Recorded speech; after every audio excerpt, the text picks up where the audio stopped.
Alright people, I went to the fish shop today with a £20 budget and I just wanted to see if I can find anything cool, and I did. I didn't really stick to the budget though, I kind of went over, but hey, let's just talk about what happened. So first things first, I need to mention, man, it was cold today. Oh bruh, I was literally wearing like 3 layers, man, and then when I got to the actual fish shop it was warm and that, but hey, it is what it is. Now as always, we always get a beautiful selection of fish. I mean, they had stingrays again, they had arowanas, and honestly, I could just sit here forever and talk about all the different kinds of fish they got in that fish shop, but the best thing to do really is just have it all, you know, playing over the screen and that. But yeah, I can't lie, there were a few fish that I found really interesting, and yeah, it was kind of hard sticking to that £20 budget. So the first fish I was looking at was a Synodontus lucipinus. Now, I've got a Synodontus petricola inside of here, and a Synodontus lucipinus is very, very similar in appearance. Now, I wasn't too sure whether they actually go together, whether you can have a Synodontus petricola and a Synodontus lucipinus together, but in the end I didn't end up going for that anyway because it was a little bit too pricey and it would have meant that I can only get that one fish, so we moved on, people. Now the next one, I couldn't believe it, they had dragon gobies, people. Now if you go on my channel and you go all the way back, I used to have a dragon goby and unfortunately he passed away. The first time around when I got my dragon goby, I was under the impression that they can adjust to fresh water.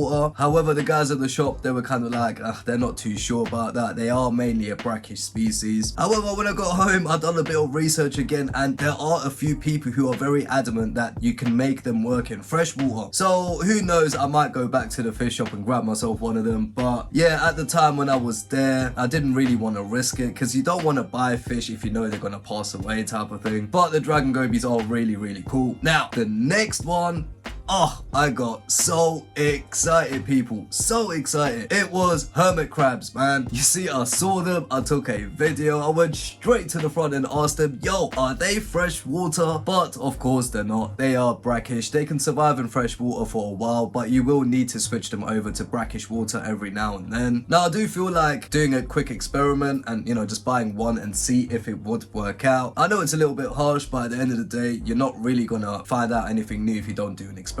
But in that moment of time when I was in the shop, I felt like it just wasn't worth getting it, you know. So I decided I'm going to do some more research, and if it's worth doing an experiment, then I might do it, innit? Now at this point in the shop, I was walking around and I was getting a little bit frustrated because it's been so long for me since I've been to the fish shop, and here I was with a, you know, small budget and that, and I couldn't really decide on what to get. However, that's when I got to the last row with fish tanks and I saw albino Congo tetras, people. Yes! Now, I've done a video about albino Congo tetras before and they are absolutely beautiful, and they had fresh ones in, so I thought, you know what, let me get 2. They are literally right here. If you look closely, you can see them right there, but I'll put some footage over the screen as well. And honestly, they look quite cool, but the real beauty will come when they mature. I really hope that I managed to get some males. I was there with the worker and we were trying to figure out which ones were the males and females because they were so young, but I'm pretty sure I got some males here. Let's see though when they get older. And now the second thing that I got, which I just, you know, I had to go a little bit over budget. Oh, by the way, yeah, the Congo tetras, they cost me £9 a piece, so that was on 18. And then I saw the African butterfly fish. Now people, understand this, I used to have an African butterfly fish. I used to have 2, and one of them unfortunately passed away. I'm not sure what happened. One day I just came in and it was dead, but the second one died in a very unique way, and it was completely my fault, which is I left the tank lid open. You see, African butterfly fish are flying fish. They have like those wings and that, and they will jump. And yeah, I was being silly, and I swear it was only for like 20 minutes or something. I was like feeding my fish, and then I had to go downstairs quick to get something, and then I forgot that I left the lid open, so I was taking a bit longer anyway. And then when I came back up, I just saw something on the floor, and it was my African butterfly fish. However, they had new ones in, and it's been like a year now since my other one died, so I thought, hey, it's about time to, you know, have a new one because they are really, really cool fish, man. Now I won't speak too much on the details because I do want to make a separate video for the African butterfly fish, so make sure you subscribe if you want to see that. And that's it really. I only got these 2 things, but I'll probably will go back to get that dragon goby or a hermit crab, or maybe even both. And yeah, if you enjoyed this video, then why don't you check out one of these 2 next.